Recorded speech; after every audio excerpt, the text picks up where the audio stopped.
Mango, sucre dans le café, si. Eh bien, si tu es africain, tu risques de vivre cette scène en 2025. Tu risques de manquer le sucre en 2025. En tout cas, c'est ce que déclare l'Organisation mondiale du sucre. Je t'explique. L'Organisation mondiale du sucre estime qu'il y aura un déficit de 2,51 millions de tonnes de sucre en 2025. Donc, elle estime qu'il y aura une production de 180 millions de tonnes de sucre en 2025, mais qu'il va manquer environ 2,53 millions de tonnes pour combler le besoin mondial. Il faut rappeler que l'année dernière, en 2024, donc pour la campagne 2023-2024, il y a eu un excédent de sucre de plus de 1 million de tonnes. Comme d'habitude, ce sont les Africains qui vont souffrir, puisque la production du sucre sur le continent est très bas. Bon, en réalité, on ne produit pas grand-chose, donc la production de presque tout est très basse sur le continent. Eh bien, pourquoi cette année, il y aura un manque de sucre? Déjà, il y a plusieurs facteurs qui peuvent expliquer cela. Premièrement, des facteurs environnementaux, tels que la sécheresse, le réchauffement climatique. Aussi, depuis 2023, l'Inde a plafonné ses exportations de sucre à 1 million de tonnes par an. Donc maintenant, l'Inde n'exporte plus de 1 million de tonnes par an. Également, le Brésil, qui est le plus grand exportateur de sucre dans le monde, en fait, chaque année, doit faire un arbitrage avant d'exporter son pétrole.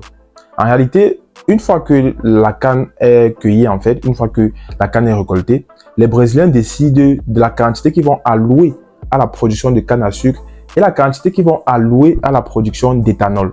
Donc, l'éthanol, c'est un alcool qui peut être transformé en carburant, qui est aussi très utilisé en industrie, donc notamment comme solvant dans les industries pharmaceutiques, vernis, cosmétiques, etc. Donc, vous allez voir pourquoi je parle de Brésil et d'Inde. Regardez bien cette figure. Donc, en réalité, si vous regardez, le Brésil est le premier producteur de sucre au monde, avec une production de plus de 40 millions de tonnes en 2024. Suivi par l'Inde, les Européens, etc.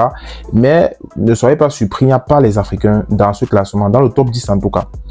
L'Afrique du Sud vient quand même dans le top 20 pour nous sauver un peu. Ça, c'était la vision de l'Organisation mondiale du sucre. Les Américains ont une autre vision.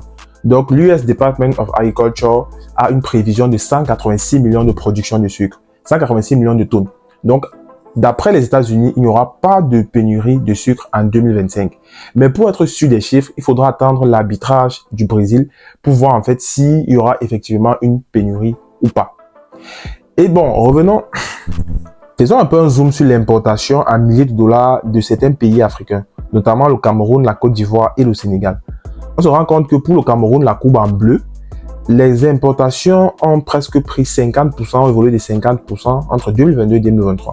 Donc, passant de 100 millions de dollars à peu près à 166 millions de dollars, ce qui vaut à peu près 120 milliards de francs CFA, ce qui est énorme.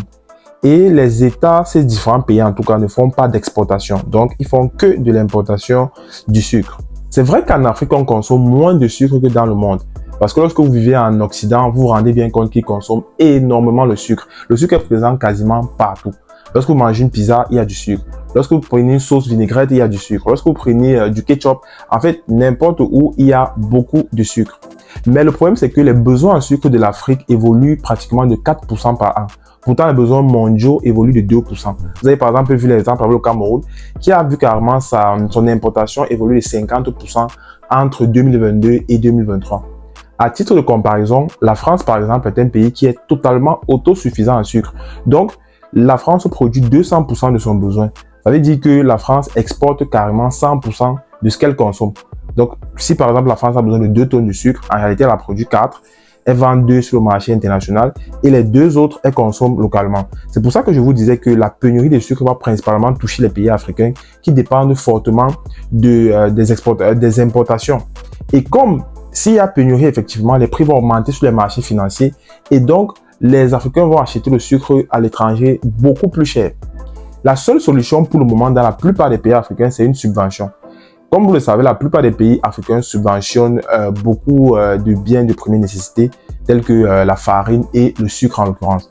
Et donc, par exemple au Sénégal, le prix est plafonné à 600 francs. Donc, on ne peut pas vendre le sucre à plus de 600 francs. En Côte d'Ivoire, il est plafonné à 850. Pareil au Cameroun et dans la plupart des pays. Donc, en réalité, ce qui se passe, c'est que le gouvernement achète le sucre sur les marchés financiers et ils vont compléter, ils vont subventionner et plafonner les prix. Donc, par exemple, ils vont acheter le sucre à 1000 francs le kilo, c'est un exemple, et ils vont dire, bon, on va vendre peut-être au Sénégalais à 600 francs le kilo. Donc, le gouvernement prend 400 francs de sa poche pour payer cela, ce qui est bien évidemment énorme. Dites-moi ce que vous pensez de cette pénurie de sucre dans l'espace commentaire. Et dites-moi ce que vous pensez que les Africains devraient faire pour arrêter de se retrouver dans ce genre de situation.